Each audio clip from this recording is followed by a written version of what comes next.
First day hakot nga natin sa Paracale. Na nga ba talaga tayo sa August 1?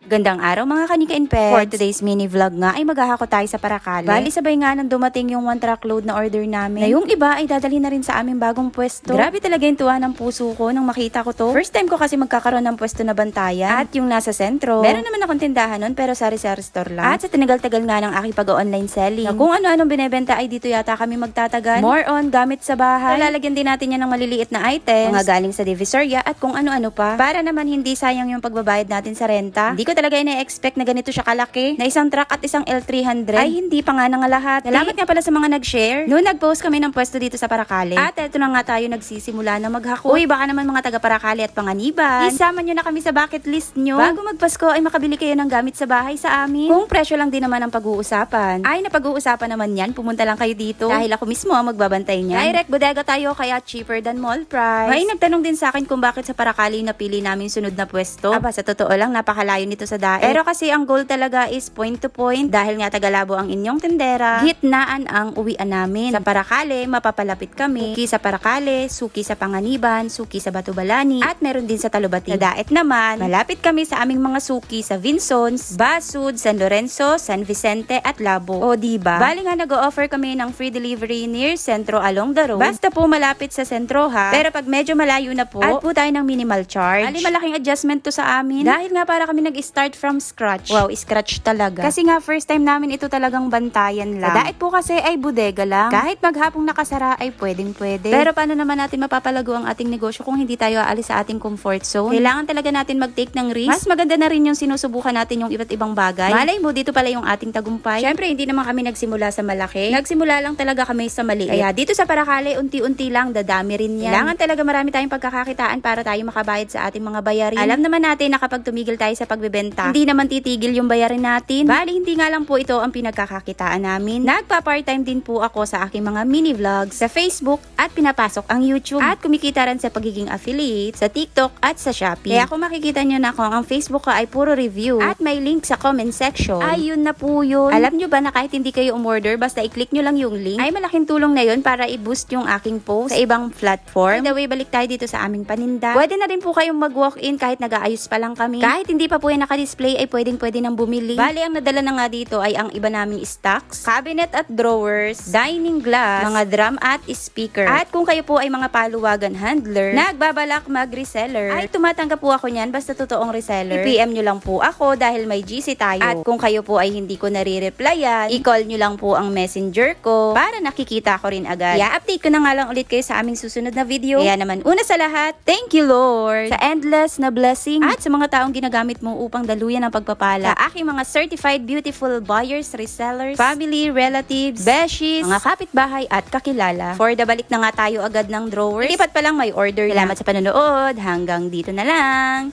Thank you!